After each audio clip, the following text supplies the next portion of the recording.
Hello everyone and welcome back to my channel Edmond Mindaros, and for today's quick tutorial guys, and I'm going to show you on how to resolve printer driver with the error code 0x000005B3. Operations could not be completed with the error code 0x000005B3. So the error message could indicate that the printer driver was not installed correctly, resulting in the inability to complete the operations, and possible causes this error are completed or incompatible printer driver, failed printer driver installations, and print is polar service issue. Kung paano ba natin ito i-fix, and without further ado, and let's go ahead. So the first solutions we will do is to run the printer troubleshooter. Kung paano ba yan natin gawin, all you have to do is to select on the start menu, and dito sa search for apps, so type mo lang dito yung troubleshoot settings, and then i-click mo lang dito yung open. And dito sa troubleshoots, under dito sa options ay kailangan mo lang i-select dito yung other troubleshooters. So click mo lang yan. And dito sa other troubleshooters, under dito sa most frequent, ay select mo lang dito yung printer. At dito sa right side ay kailangan mo lang i-click tong run. And await natin. And then madadirect tayo dito sa help and support. So run the Windows printer troubleshooters. So makikita mo lahat dito yung complete informations, details, step-by-step procedure kung paano ba natin yun i-fix. So kailangan mo lang i-follow kung ano yung dapat natin ditong i-guide as method para maayos yung problem. So after dito sa help and support, and other solution na pwede natin gawin is to reset the print is polar service. So all you have to do is to press the Windows key plus letter R on your keyboard. So pagsabayin mo lang yan. And then pop up itong run. So dito lang sa box ay kailangan mo lang i-type dito yung services.msc. Ayan. So kailangan mo lang i-type yung command keyword na services.msc. So one word yan lahat, and then i-click mo lang dito yung OK.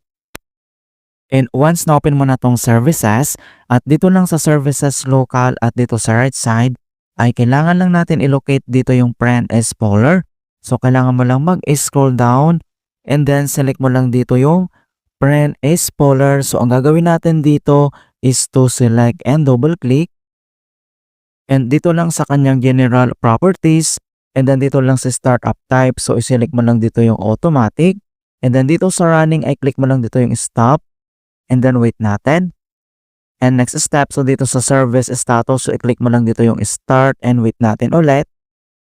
And then click mo lang dito yung apply and i-click mo lang dito yung okay. Alright, and hope na na-resolve yung problem. But if the error is still persists, so ang next solution na pwede natin gawin is to set full permissions for the system account. Kung paano ba yan natin gawin, all you have to do is to open up on the search menu. And dito sa search for apps, so type mo lang dito yung File Explorer. And then click mo lang dito yung open. So once na-open mo na tong File Explorer, so select mo lang dito yung this PC. At dito sa devices and drives, ay kailangan mo lang i-select and double click dito yung ating C drive. So double click.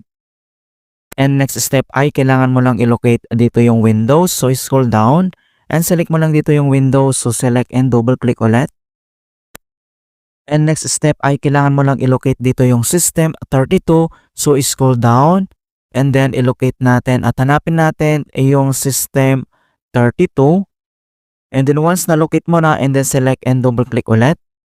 And then kailangan mo lang i-locate dito yung spool. So SPOOL. So scroll down and then i-locate lang natin. So once na-locate mo na yung SPOOL, so select and double click ulit.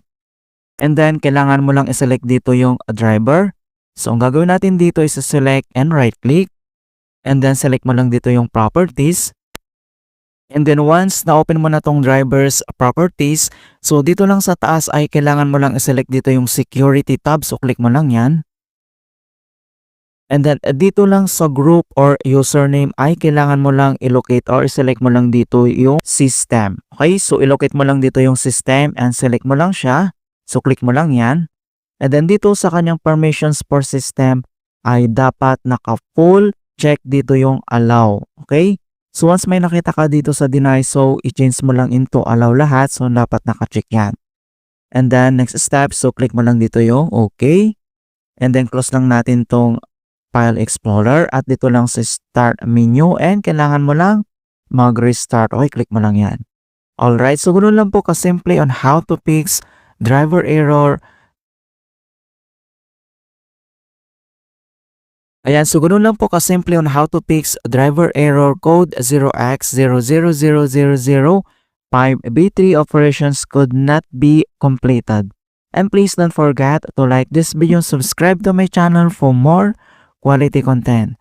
Thank you guys and see you in my next tutorial.